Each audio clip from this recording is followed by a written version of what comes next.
महाराज जी, मैं एक स्टूडेंट हूँ। पढ़ाई के दौरान जब दूसरे बच्चों किसी प्रश्न का हल तुरंत कर लेते हैं और हमें उसी प्रश्न को समझने अथवा हल करने में समय लगता है, तो क्या महाराज जी बुद्धि भी क्या प्रारब्ध से मिलती है? हाँ। प्रारब्ध से तो मिलती है। पूर्व का तप और पुण्य प्रभाव काम करता है। उनका पुण्य प्रभाव जोरदार है तो उनकी बौद्धिक शक्ति प्रबल है। भाई, इतने 140 करोड़ जनसंख्या है, पर सबकी बुद्धि में अंतर होगा। एक जैसी बुद्धि तो नहीं होगी ना। भक्तों में एक जैसी बुद्धि नहीं है, सिद्धों में एक जैसी नहीं है, उसमें भी अंतराय होता है।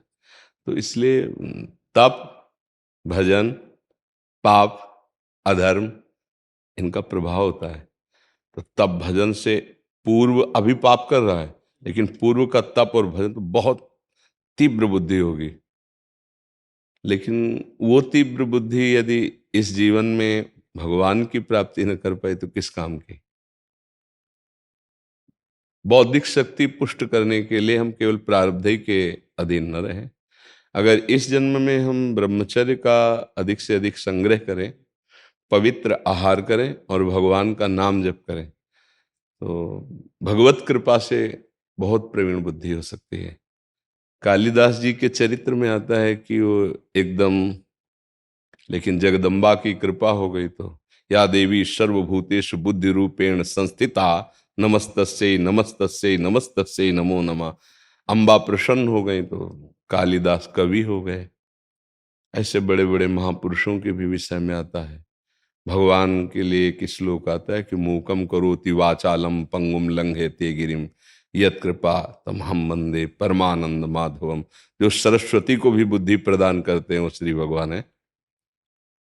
सरस्वती जी की भी एक सीमा युक्त बुद्धि है, असीम तो भगवान का ज्ञान है। तो अगर हम भगवान के आश्रित हो जाएं और नाम जप करें और ब्रह्मचर्य का सेवन करें, पवित्र आहार, तो निश्चित बुद्धि प्रवीण हो जाएगी। अभ्यास से हाँ, नाम जप करो ना तो बुद्धि जैसे जैसे दर्पण है, अब उसमें मल लगा है तो उसकी क्षमता अंदर है, पर मल के कारण खो गई, हमारा प्रतिबिंब साफ नहीं दिखाई देगा।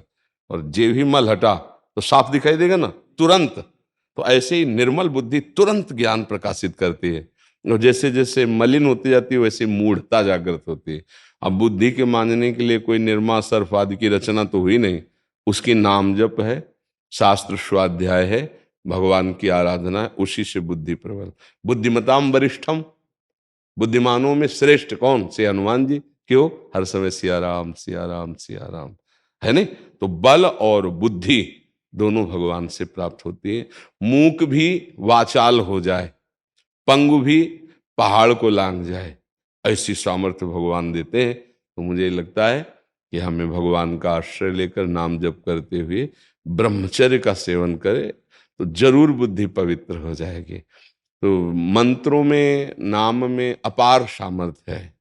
हम विश्वास करें और शुरू करें। जैसे डॉक्टर पर विश्वास करके दवा लेना शुरू करते हैं तो धीरे धीरे रोग का शमन होता है परहेज के साथ।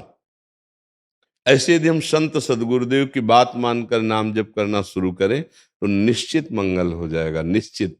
देखो, एक बार हमको आज के 22-23 वर्ष पहले किसी मंच पे बैठाला गया, सन्यास का वेश था कि आप कुछ बोलिए। तो भगवान की ऐसी लीला थी, तब तक हम ऐसे रहते थे कि जैसे कोई, हम कई बार हमसे पूछा गया कि तुम्हारे वाणी है कि नहीं, बोलना आता है कि नहीं, क्योंकि मौन शांत, अब किसी से कोई मतलब नहीं।